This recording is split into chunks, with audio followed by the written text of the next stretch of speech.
जय हिंद दोस्तों, रक्षित खन्ना के चैनल में आपका स्वागत है। दोस्तों, आज के इस वीडियो में मैं आपको एक रिपोर्ट समझाऊंगा 8वें वेतन आयोग की। इस रिपोर्ट में बताया गया है कि कब तक आपको 8वां वेतन आयोग मिल जाएगा, कितनी देरी लगेगी 8वें वेतन आयोग में, या फिर कब तक भारत सरकार आपको 8वां वेतन आयोग देगी। जैसा आपको पता है, अभी तक टर्म ऑफ रेफरेंस बने नहीं है भारत सरकार के द्वारा, या फिर अध्यक्षों की नियुक्ति नहीं हुई है, जिससे हमें लग रहा है कि लेट लतीफी हो सकती है 8वें वेतन आयोग में। लेकिन इस रिपोर्ट में बताया गया है कि कब तक भारत सरकार आपको 8वां वेतन आयोग देगी। बहुत ही जबरदस्त रिपोर्ट है, इंपॉर्टेंट रिपोर्ट है 8 सीपीसी को लेकर। जैसा कि आप पीछे बोर्ड पर देख रहे हैं, आ गई रिपोर्ट 8 सीपीसी पर। 8वें वेतन आयोग के लागू होने में लगेगा इतना समय। जी हाँ दोस्तों, ये कोई भारत सरकार की रिपोर्ट नहीं है, बल्कि एक आर्टिकल है जो लिखा गया है मीरा शर्मा जी के द्वारा 12 जून 2025 को। बिल्कुल सही आर्टिकल है, बिल्कुल सही जानकारी है, तभी मैं आपको इनकी जानकारी आपको दे रहा हूं। पूरी जानकारी मैं आपको दूंगा 8 सीपीसी के बारे में। वीडियो में आगे बढ़ने से पहले एक छोटी सी अपील मैं आपसे कर रहा हूं। अगर आप पहली बार मेरा चैनल देख रहे हैं या फिर ये वीडियो देख रहे हैं, तो चैनल को आप जरूर सब्सक्राइब कर लीजिए, क्योंकि दोस्तों 34% ऐसे पेंशनर्स हैं जो वीडियो तो देख रहे हैं लेकिन अभी तक चैनल को सब्सक्राइब नहीं किया। तो जानकारियों को तुरंत पाते रहने के लिए, इंफॉर्मेशन आपको जल्दी मिल जाए, तो इसके लिए चैनल को जरूर सब्सक्राइब कर लीजिए, जिसका नाम है रक्षित खन्ना। चलते हैं दोस्तों, आगे बढ़ते हैं, पूरी जानकारी सही से समझेगा। 8th पे कमीशन भारत सरकार की स्थापित परंपरा के अनुसार प्रत्येक 10 वर्ष में एक नया वेतन आयोग गठित किया जाता है। आपको पता ही है, 10 वर्ष में एक बार आपको नया वेतन आयोग मिलता है, जो केंद्रीय कर्मचारियों के वेतन और सेवा शर्तों की समीक्षा करता है। 7वां वेतन आयोग 2016 में लागू किया गया था, 1/1/2016 से, जिसे लागू हुए अब लगभग 10 वर्ष पूरे होने वाले हैं। 7 सीपीसी का कार्यकाल फायदा खत्म हो जाएगा 31/12/2025 को। फिर 1/1/2026 से नया पे कमीशन आपको मिलेगा। इस समय सीमा को देखते हुए केंद्रीय कर्मचारियों और पेंशन भोगी 8वें वेतन आयोग के लागू होने का बेसब्री से इंतजार कर रहे हैं। सरकार द्वारा हाल ही में ही जारी की गई रिपोर्ट में इस बात की स्पष्टता दी गई है। केंद्र सरकार ने यह घोषणा करी है कि वो आगे चलकर 8 सीपीसी देगी। नए वेतन आयोग को लागू करने में कितना समय लगता है, या फिर कितना समय लगने की संभावना है?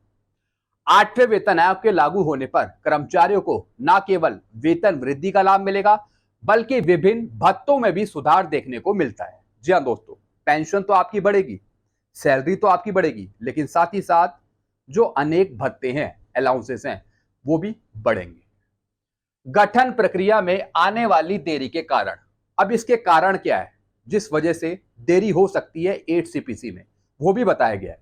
8वें वेतन आयोग की गठन प्रक्रिया अपेक्षित गति से धीमी चल रही है। जी हाँ दोस्तों, आपको पता ही है, जनवरी में घोषणा हुई थी 8 सीपीसी के गठन की। उस हिसाब से अभी तक कुछ हुआ नहीं है 8 सीपीसी को लेकर। ना ही टर्म ऑफ रेफरेंस बने हैं और ना ही अभी तक अध्यक्षों की नियुक्ति करी है। यानी भारत सरकार पैसेंजर ट्रेन की तरह बहुत ही धीरे चल रही है 8 सीपीसी को लेकर। जिस तरीके से पैसेंजर ट्रेन चलती है, जिस तरीके से चीटी चलती है, उस तरीके से भारत सरकार चल रही है, जिसके कारण इसको लागू होने में विलंब की संभावना बढ़ गई है। अभी तक ना तो आयोग का औपचारिक गठन हुआ है और ना ही इसकी कार्य शर्तें निर्धारित करी गई हैं, ना ही टर्म ऑफ रेफरेंस बने हैं और ना ही अध्यक्षों की नियुक्ति हुई है। वेतन आयोग की गठन प्रक्रिया में सबसे पहले आयोग के सदस्यों का चयन किया जाता है, उसके बाद इसकी कार्य प्रणाली और संदर्भ शर्तों को तय किया जाता है, जो अभी तक भारत सरकार ने नहीं करे। फिर क्या लिखा है, विशेषज्ञों का मानना है कि वर्तमान स्थिति को देखते हुए जनवरी 2026 से 8वें वेतन आयोग की सिफारिशों को लागू करना चुनौतीपूर्ण हो सकता है। जिस तरीके से भारत सरकार काम कर रही है, तो हमें नहीं लगता कि 1/1/2026 से भारत सरकार 8 सीपीसी दे पाएगी। फिर क्या लिखा है, इस देरी का मुख्य कारण सरकार की अन्य प्राथमिकताएं हैं, जैसे कि वित्तीय स्थिति का आकलन और राजनीतिक परिस्थितियां हो सकती है। जी हाँ दोस्तों, अब देरी का कारण कुछ भी हो सकता है, जैसे कि वित्तीय स्थिति, आर्थिक स्थिति, या फिर राजनीतिक परिस्थितियां जो आगे चुनाव होंगे आगे चलकर कुछ साल बाद, हो सकता है कि उसके आसपास 8 सीपीसी आपको मिले। ये परिस्थितियां हो सकती है, ये हो सकता है, ऐसा नहीं है कि ऐसा ही होगा। ये हो सकता है कि चुनावों के आसपास आपको 8 सीपीसी मिले, या फिर जो वित्तीय स्थिति है उसका आकलन भारत सरकार करे, तो इस वजह से लेट लतीफ हो सकती है, ऐसा इसमें बताया है। फिर क्या लिखा है, पिछले वेतन आयोग का अनुभव और समय सीमा। 7वें वेतन आयोग के कार्यान्वयन के अनुभव से यह स्पष्ट होता है कि वेतन आयोग की संपूर्ण प्रक्रिया में काफी समय लगता है। जी हाँ दोस्तों, 7 सीपीसी भी कोई बहुत जल्द आपको नहीं मिला था, उसमें भी काफी देरी हुई थी। 7वां वेतन आयोग फरवरी 2014 में गठित किया गया था और इसकी सिफारिशें जनवरी 2016 से लागू हो गई थी।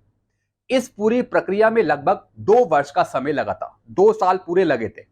तो जैसे अभी भारत सरकार ने 8वें वेतन आयोग के गठन की मंजूरी दी है जनवरी 2025 में, तो इसी तरीके से इसमें भी 1 साल 2 साल लग सकते हैं, ऐसा इसमें बताया गया है। फिर क्या लिखा है, जिसमें रिपोर्ट तैयार करना, विभिन्न स्टेक होल्डर से सुझाव लेना, कैबिनेट की स्वीकृति प्राप्त करना और क्रियान्वयन की तैयारी शामिल थी। यानी सब कुछ मिला के यहाँ पे टाइम लगता है। जिस तरीके से 7 सीपीसी में लगा था, तो हो सकता है कि 8 सीपीसी में भी इतना टाइम लगे। यदि 2025 के मध्य तक भी 8वें वेतन आयोग का गठन नहीं होता, तो यह स्पष्ट संकेत है कि इसके लागू होने में और भी अधिक विलंब हो सकता है। जी हाँ दोस्तों, 2025 तक के एंड तक अगर टर्म ऑफ रेफरेंस नहीं आते, तो आप समझ लीजिए कि फिर टाइम लगेगा।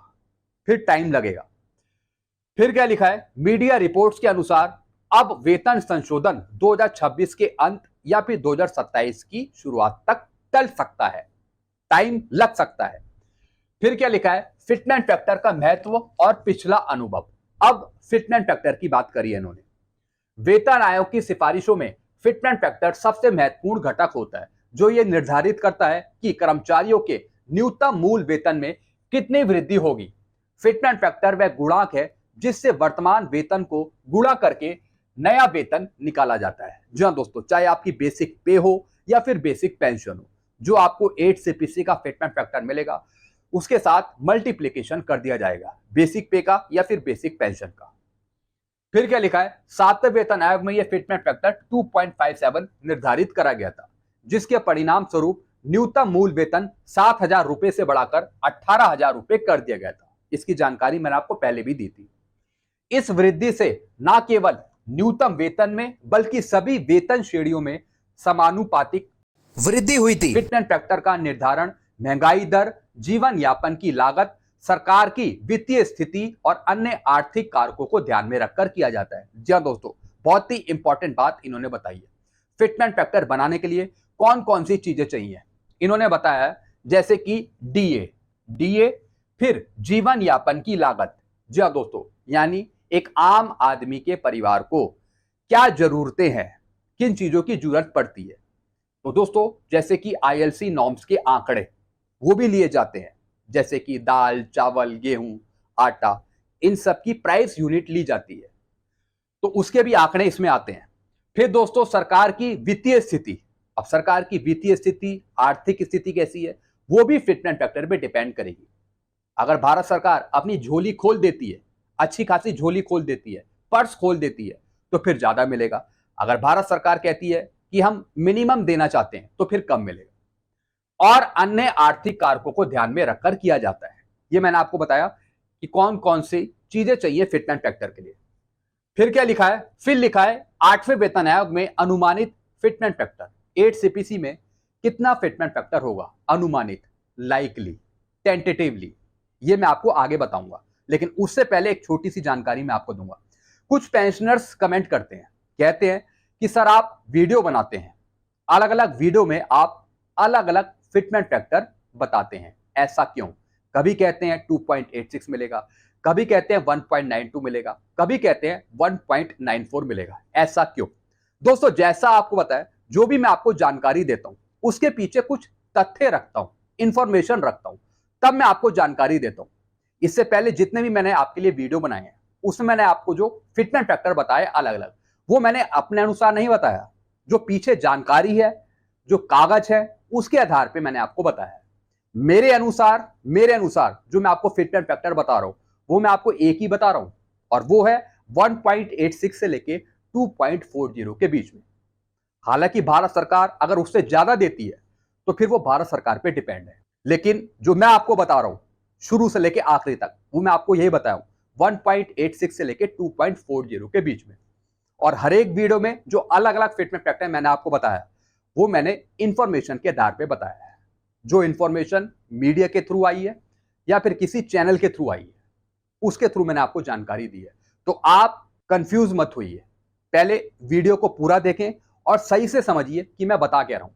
कई बार मैं बताता कुछ हूं और आप समझते कुछ और हैं, तो एक एक लाइन जो मैं बताता हूं उस पर गौर कीजिए कि मैं बता क्या रहा हूं, फिर आप कमेंट करिए, कंफ्यूज मत होइए। अब चलते हैं दोस्तों, आगे बढ़ते हैं। विशेषज्ञों और कर्मचारी संगठनों के अनुमान के अनुसार 8वें वेतन आयोग में फिटमेंट फैक्टर 1.92 से 2.86 के बीच हो सकता है। जी हां दोस्तों, अब इस रिपोर्ट ने बताया 1.92 से 2.86 के बीच हो सकता है 8 सीपीसी का फिटमेंट फैक्टर। यह भी इन्होंने अनुमानित बताया, कंफर्म नहीं बताया, लेकिन अभी भी मैं आपको बता रहा हूं, अपना एक्सपीरियंस बता रहा हूं 1.86 से लेके 2.40 के बीच में। अभी भी मैं अपनी बात पर टिका हूं, अपनी बात से पलट नहीं रहा हूं, तो आप ये बात नोट कर लीजिए। फिर क्या लिखा है दोस्तों, यदि 2.86 का फिटमेंट फैक्टर अपनाया जाता है तो न्यूनतम वेतन 18,000 रुपए से बढ़कर लगभग 51,000 पहुंच जाएगा। ऐसा बताया कि अगर 2.86 दिया जाता है तब होगा ऐसा। फिर क्या लिखा है, जो एक बड़ी वृद्धि होगी। हालांकि सरकार के राजकोषीय बोझ और वित्तीय स्थिति को देखते हुए अधिकांश विशेषज्ञ मानते हैं कि वास्तविकता में 2.60 से लेकर 2.7 के बीच का फिटमेंट फैक्टर अधिक संभावित है। उम्मीद तो कर रहे हैं बहुत से संगठन कि 2.86 मिले, लेकिन जो विशेषज्ञ हैं वो कहते हैं कि एक आर्थिक स्थिति को देखते हुए भारत सरकार अगर घोषित करे फिटमेंट फैक्टर तो वो 2.60 से 2.70 के बीच हो सकता है। फिर क्या लिखा है, यह फिटमेंट फैक्टर महंगाई दर, पिछले 10 वर्षों में जीवन यापन की लागत में वृद्धि और सरकार की वित्तीय क्षमता को ध्यान में रखकर तय किया जाएगा। यह मैंने आपको समझा दिया कुछ देर पहले। फिर क्या लिखा है, महंगाई भत्ते में होने वाले बदलाव। 8वें वेतन आयोग की सिफारिशों के साथ महंगाई भत्ते की संरचना में महत्वपूर्ण बदलाव आने की संभावना है। वर्तमान में डीए 55% की दर से दिया जा रहा है, 55% डीए आपको मिल रहा है, जो जनवरी 2025 से प्रभावी है। फिर क्या लिखा है, नए वेतन आयोग के लागू होने पर इस संचित महंगाई भत्ते को मूल वेतन में मिला दिए जाने की संभावना है। जी हां दोस्तों, जब फिटमेंट फैक्टर आगे बनाया जाएगा, जब 8 सीपीसी लागू होगा 1/1/2026 से, तो फिटमेंट फैक्टर निकालने के लिए डीएडीआर को कहीं ना कहीं मर्ज कर दिया जाएगा। फिर दोस्तों आपका 1 जनवरी 2026 से डीएडीआर 0 हो जाएगा। फिर क्या लिखा है, इस प्रक्रिया से कर्मचारियों का कुल वेतन तो बढ़ेगा, लेकिन नया महंगाई भत्ता फिर से शून्य हो जाएगा। यानी 1/1/2026 से आपकी बेसिक पेंशन तो बढ़ जाएगी 8 सीपीसी के अनुसार, लेकिन उस पर जो डीए काउंट होगा वो होगा 0%। फिर क्या लिखा है, इसका मतलब यह है कि नए वेतन आयोग के बाद अगले कुछ वर्षों में महंगाई भत्ते की दर धीरे धीरे से बढ़ेगी, जैसे कि 0%, फिर 2%, फिर 4%, फिर 6%, 1/1/2026 के बाद से। फिर क्या लिखा है, जुलाई 2025 में महंगाई भत्ते में एक और वृद्धि की उम्मीद है, जो नए वेतन आयोग के गठन से पहले की अंतिम वृद्धि हो सकती है। हालांकि दोस्तों ये अंतिम वृद्धि कह रहे हैं जुलाई 2025 से, लेकिन मैं मान के चल रहा हूं कि जनवरी 2026 का भी आपको डीएडीआर मिलेगा, जनवरी 2026 का। अगर भारत सरकार लेट लतीफी करती है 8 सीपीसी में, अगर 1/1/2026 से 8 सीपीसी लागू नहीं होता सही टाइम पे, अगर देरी होती है तो फिर 1/1/2026 से आपको बढ़ा हुआ डीए मिलेगा, जैसे कि जुलाई से 57%, 58% हो जाता है, और फिर जनवरी 2026 से 60% के आसपास, तो वो भी आपको आगे देखने में मिल जाएगा अगर 8 सीपीसी में देरी होती है। फिर दोस्तों आगे चलते हैं, पेंशन भोगियों के लिए नई व्यवस्था। केंद्रीय कर्मचारियों के साथ साथ पेंशन भोगियों के लिए भी समान संरचना लागू होने की संभावना है। पेंशन भोगियों को दिए जाने वाला महंगाई राहत भत्ता भी मूल पेंशन में समायोजित किया जाएगा, अगर फिटमेंट फैक्टर सही टाइम पे आपको दिया जाता है 8 सीपीसी के लागू होने पर, तभी आपका डीएडीआर मर्ज होगा फिटमेंट फैक्टर निकालने के लिए। फिर क्या लिखा है, इस बदलाव से मासिक पेंशन में काफी वृद्धि देखने को मिल सकती है, जो पेंशन भोगियों के लिए एक सकारात्मक बदलाव होगा। पेंशनर संगठनों ने इस पूरी प्रक्रिया में पारदर्शिता और स्पष्टता की मांग की है ताकि पेंशन भोगियों को सही जानकारी मिल सके।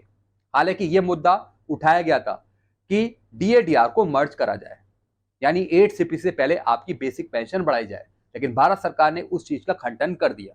फिर क्या लिखा है, नई पेंशन संरचना में न केवल मूल पेंशन बढ़ेगी बल्कि अन्य सुविधाओं में भी सुधार होगा। यह बदलाव विशेष रूप से उन पेंशन भोगियों के लिए लाभकारी होगा जो लंबे समय से सेवानिवृत्त है और महंगाई के कारण आर्थिक कठिनाइयों का सामना कर रहे हैं। फिर क्या लिखा है, भविष्य की संभावनाएं और तैयारी। आगे की तैयारी और संभावनाएं क्या हैं 8 CPC पर। 8वें वेतन आयोग के संभावित विलंब के बावजूद केंद्रीय कर्मचारी और पेंशन भोगियों को धैर्य रखना होगा और इस बात का ध्यान रखना होगा कि जब भी ये लागू होगा तो इसका लाभ पूर्ण प्रभाव से मिलेगा। यानी भले ही भारत सरकार 8 CPC में देरी करती है, 2026 के एंड तक 27 में 28 में देती है, लेकिन बैक डेट का आपको एरियर भी दिया जाएगा 1/1/2026 से, क्योंकि 8 CPC लागू हुई 1/1/2026 से होगा। फिर क्या लिखा है, सरकार को इस बात का ध्यान रखना होगा कि वेतन आयोग की देरी से कर्मचारी मनोबल पर नकारात्मक प्रभाव ना पड़े। जितनी देरी होगी भारत सरकार के द्वारा 8 CPC में, उससे कर्मचारियों पर, पेंशनर्स पे नकारात्मक प्रभाव पड़ेगा, नेगेटिव प्रभाव पड़ेगा। तो भारत सरकार को यह ध्यान में रखना होगा कि नकारात्मक प्रभाव ना पड़े और जल्द से जल्द भारत सरकार के द्वारा 8 CPC मिले सही टाइम पर। इसके लिए समय समय पर महंगाई भत्ते में वृद्धि और अन्य सुविधाओं में सुधार करना आवश्यक होगा। कर्मचारी संगठनों को भी सरकार के साथ मिलकर इस प्रक्रिया को तेज करने के लिए सकारात्मक योगदान देना चाहिए। जो संगठन है, जो अलग अलग एसोसिएशन है, लगातार वो भारत सरकार पे दबाव बनाए, लगातार वो बनाते रहे हर एक महीने, ताकि भारत सरकार पर प्रेशर बने और जल्द से जल्द भारत सरकार कुछ घोषणाएं करे 8 CPC को लेकर। अगर आप मेरी बात से एग्री करते हैं तो एग्री जरूर लिखेगा। अंततः जब भी 8वां वेतन आयोग लागू होगा तो यह केंद्रीय कर्मचारी और पेंशन भोगियों के लिए जीवन स्तर में महत्वपूर्ण सुधार लाएगा। यह तो दोस्तों संभावित है, जब भी कोई पे कमीशन आता है तो कुछ ना कुछ मिलता जरूर है, आपकी पेंशन बढ़ती है, तो दोस्तों कहीं ना कहीं जो जीवन स्तर है उसमें थोड़ा बहुत सुधार आएगा जब 8 CPC हमें मिलेगा। तो दोस्तों कहीं ना कहीं इनकी रिपोर्ट से पता लगता है कि 2026 के एंड तक या फिर 27 तक हमें 8 CPC देखने को मिल सकता है, जिस तरीके से भारत सरकार अभी काम कर रही है। अगर दिसंबर 2025 तक या फिर उससे पहले 8 CPC के टर्म ऑफ रेफरेंस बना दिए जाते हैं और अध्यक्षों की भी नियुक्ति कर ली जाती है, फिर आप समझिए कि 2026 में आपको 8 CPC मिल जाएगा। 8 CPC मिल जाएगा 2026 में। लेकिन सब कुछ डिपेंड करता है भारत सरकार के काम पर कि भारत सरकार कैसा काम कर रही है, कब तक वो रेफरेंस बना रही है 8 CPC के और कब तक वो अध्यक्षों की नियुक्ति कर रही है। मैंने आपको बता दिया, दिसंबर तक या फिर दिसंबर से पहले अगर रेफरेंस बना लिए जाते हैं, टर्म ऑफ रेफरेंस, और अध्यक्षों की नियुक्ति करी जाती है, तो आप मान के चलिए 2026 में आपको 8 CPC मिल जाएगा। अगर मिल जाता है तो दोस्तों फिर मिठाइयां मुझे खिला दीजिएगा। तो दोस्तों बस यही जानकारियां थी जो मैं लेकर आया था। आई होप सारी जानकारी आप अच्छे से समझ होंगे। आपको और कुछ पूछना हो तो आप नीचे कमेंट कर सकते हैं, आप अपने विचार भी नीचे कमेंट बॉक्स में रख सकते हैं। आई होप ये सारी जानकारी आपको समझ में आ गई हो। वीडियो को मैं ये खत्म करता हूं, चैनल को सब्सक्राइब कर लीजिए और वीडियोस को शेयर करना मत भूलिएगा। Thank you so much.